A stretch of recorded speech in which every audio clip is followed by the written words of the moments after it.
अपने डिस्कशन में। Good morning निकुंज। निकुंज, माहौल लास्ट 3-4 दिनों में काफी ज्यादा शेकिन हो गया, स्पेशली कल की बड़ी फॉल, लेकिन निफ्टी सिर्फ 10 पॉइंट दूर है अपने 200 डे मूविंग एवरेज से। बैंक निफ्टी ऑलरेडी नीचे आ गया है। आपको लगता है यहाँ पे थोड़ा सा बुल्स एंड बेयर में फाइट होगी एक रिबाउंड के लिए, या आपको ट्रेंड अभी भी लेवल्स के हिसाब से वीक नजर आ रहा है? मुश्किल लगता है अजय, मुश्किल लगता है कि एक फाइट होगी। हालांकि ह्यूमन नेचर है, हम हर चीज़ में कई बार फाइट ही ढूंढते रहते हैं। रुद्र साहब मुझे बता रहे थे कि उन्हें 2 दिन पहले सुबह की चाय नहीं मिली तो उसमें फ़ाइट कर रहे थे वो। तो उस पर फाइट मत करिए, मार्केट पे जो है उस पर हम फाइट करते हैं। तो मुझे थोड़ी मंदी इसलिए ज़्यादा दिखती है क्योंकि अगर आप मार्केट का रुख देखें अजय, एक तो एफआई की जो बिकवाली आई है, ज़बरदस्त बिकवाली आई है। दूसरा, इस समय कोई शॉर्ट टर्म ट्रिगर नहीं है कि जो अपसाइड मोमेंटम जनरेट करेगा। इस समय मुझे नहीं लगता है कि युद्ध के ऊपर कोई बहुत क्लैरिटी इमर्ज होने वाली है। तो मार्केट के अंदर हमेशा ट्रिगर होते हैं, और क्या मार्केट के अंदर इस समय बहुत पॉजिटिव ट्रिगर्स दिख रहे हैं? जी नहीं। और कल की जो बिकवाली आई है 6,000 करोड़, साहब कम बिकवाली नहीं है।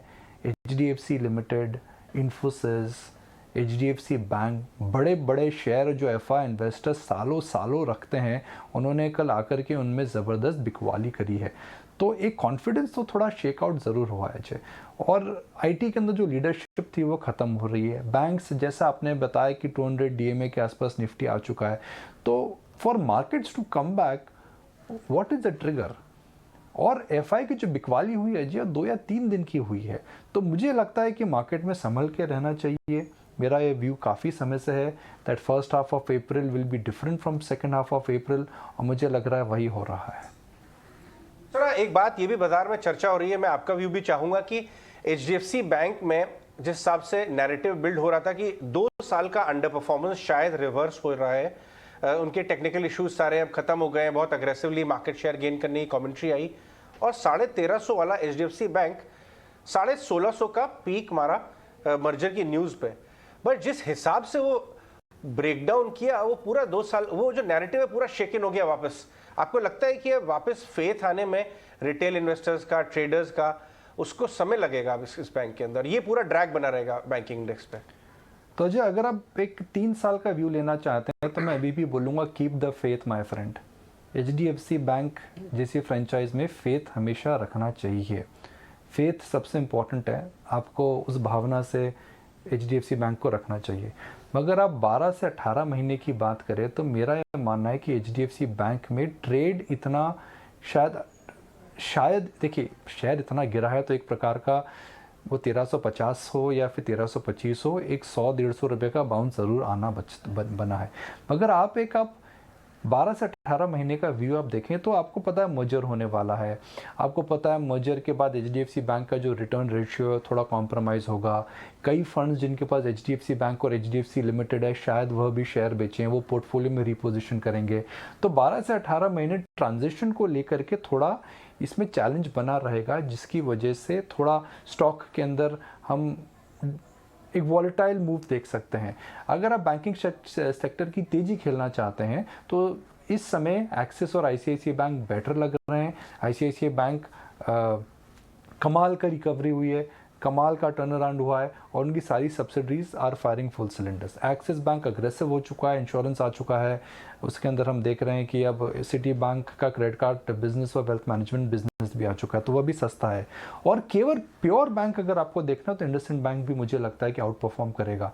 तो अगर ये मर्जर नहीं होता अजय तो मैं शायद बोल सकता था कि HDFC bank was due for come back, मगर मर्जर की वजह से, क्योंकि प्रोसेस है, एक प्रोसेस में समय लगता है अजय, और जब तक वो प्रोसेस होगा तो उसके अंदर हम देखेंगे कि एक वॉलेटाइल मूवमेंट जरूर देखने को मिलेगा।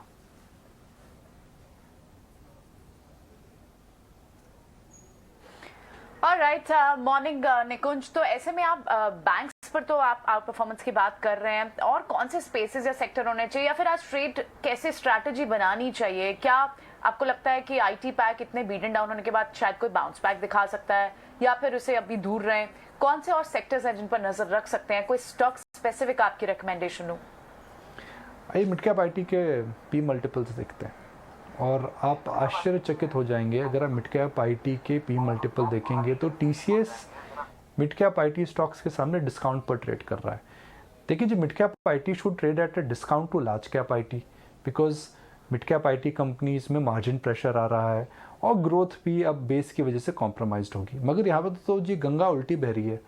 गंगा हरिद्वार से कानपुर की तरफ जानी चाहिए, यहाँ पे कानपुर से हरिद्वार की तरफ जा रही है। ऐसा क्यों हो रहा है?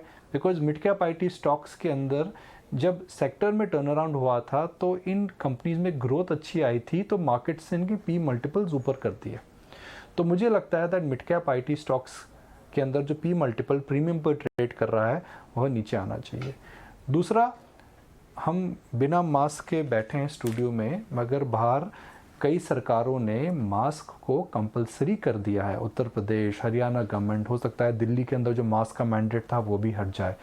तो जाहिर सी बात है, कोविड रिस्ट्रिक्शंस अगर वापस आएंगे और मास्किंग वापस आएगी तो जो लॉकडाउन अनलॉक ट्रेड जो था, hotel stocks, hospitality stocks, travel stocks, tourism stocks, restaurant stocks, QSR stocks, मुझे लगता है कि उनके अंदर जो एक तेज़ी आई थी वह भी थोड़ी सी रुक सकती है। तो तेज़ी, उनकी डिमांड भी हिट हो सकती है और मार्जिन की परेशानी उनको हो सकती है। हालांकि लंबा वीकेंड था तो सबके पास कहानी है जी, इतना महंगा था, इतनी रोड पे ट्रैफिक थी, हम जाना चाहते थे प्लेन में मगर ट्रेन की टिकट भी नहीं मिली, और जो टिकट मिल रही थी वो इकॉनमी क्लास की प्राइस बिजनेस क्लास में मिल रही थी। मुझे लगता है इसको लेकर के मार्केट काफ़ी उत्साहित हो चुका है, मगर भगवान ना करे अगर कोविड के नंबर बढ़ते हैं, रिस्ट्रिक्शंस आएगी जिसका साइकोलॉजिकल इम्पैक्ट ज़रूर पड़ेगा। बिल्कुल निकुंज, गुड मॉर्निंग। इसी पर मैं अभी आपसे डिस्कशन करना चाह रही थी, क्योंकि डिटेल्ड अप्रोच हम कल से ही बता रहे थे जैसे जैसे कोरोना के आंकड़े बढ़ते हुए दिखें। ऑफ कोर्स ये सीरियस कंसर्न नज़र आ रहा है, क्योंकि एक साथ आंकड़ों का बढ़ना अचानक से इस तरह से लंबे वीकेंड के बाद एक कंसर्न ज़रूर है। लेकिन फिर इन तमाम संकेतों के साथ साथ अगर कोई आउटलायर स्टॉक्स हैं जो कि ऑफ कोर्स अर्निंग सीजन भी किक स्टार्ट हो चुका है, क्या कोई पर्टिकुलरली यूटिलिटी पावर सेगमेंट में आउटलायर स्टॉक्स आप बताना अगर चाहें? मुझे लगता है आईटीसी में इस समय नज़र रखनी चाहिए। मैं एक ऑब्वियस सी बात बोल रहा हूँ, राहुल जी और रुद्रा जी बड़े खुश होंगे जब मैं आईटीसी की बात करूँगा, मगर आईटीसी के अंदर मुझे लग रहा है कि जेन्युइन टर्न अराउंड इस समय हो चुका है। ईएसजी को लेकर के जितनी कंसर्न्स थी अजय, वो डाइल्यूट हो रही हैं।